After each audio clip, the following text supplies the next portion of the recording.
Hey,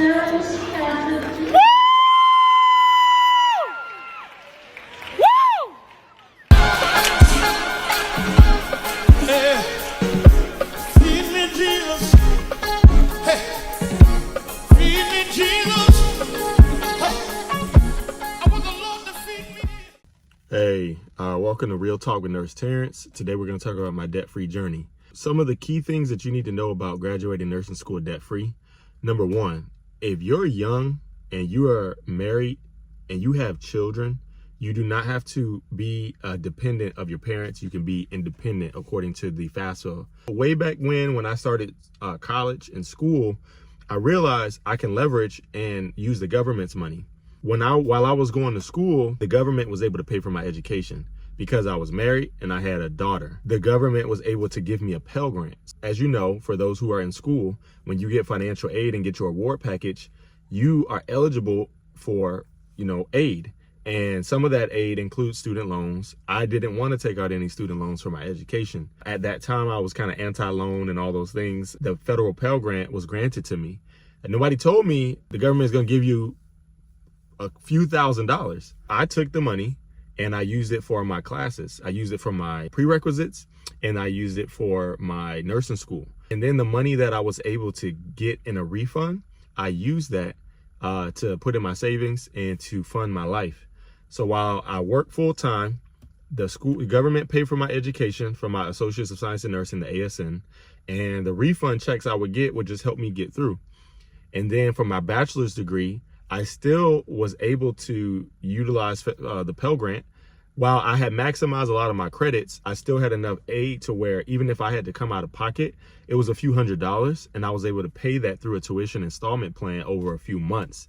And then in addition to all that, if I did get money on like a federal tax return, I would take that refund, the tax refund, any money left over, throw it in the savings, and able to help fund my life and my lifestyle while I went to school. For my advantage and me specifically, and for those of you who are out there in that situation where you are working full time, you have children, the government will step in and help if your income is, within a reasonable amount. At that time, my situation was unique because my wife didn't work.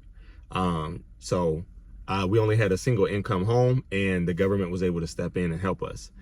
Now, I know there are many programs out there where today a lot of people are realizing you can go to school and your job or your employer will actually pay for your associates, or they'll pay for your bachelor's. You just have to look into the terms and conditions. But most employers nowadays, they're helping you get to the next stage. Me personally, if I had to go back, I wouldn't get my bachelor's right away. I would get my associates, and then I would I would use tuition reimbursement and allow my employer to pay for my bachelor's degree. Number two, create a budget, save refunds. One thing that we did early on, we were a part of the Dave Ramsey Financial Freedom Plan. So we did the zero balance budget and all that. We still utilize some of that till this day. But creating some type of financial system for your family, or if you're by yourself, single, create a financial plan. And at the end of the day, your money should all go somewhere. And you can take that extra savings that you have and utilize that, for nursing school. And of course, saving your refunds from any scholarships you receive or any tax refunds, any financial aid refunds, anything like that, like the Pell Grant, that's money.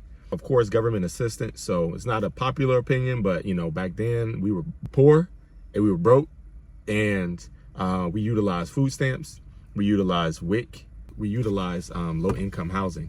So those are all things that we utilized so we could keep that extra cash that we had. Number four, scholarships. School that I went to, they did have a foundation, and I did apply to several applications, and I was able to supplement my income, the amount of money that I received in aid through scholarships. Get your writing skills up and submit to whatever foundation you feel like you need to, or whatever organization has scholarships, and see if they are able to give you some money. That's pretty much in a nutshell what I did. It's not everybody's situation, but a lot of us do have children. We are independent of our parents. We have our own income, and we are eligible for financial aid. Those are the tips I have. Thank y'all for tuning in. It's Real Talk with Nurse Terrence. Remember to like, comment, share, subscribe, and see y'all on the next one.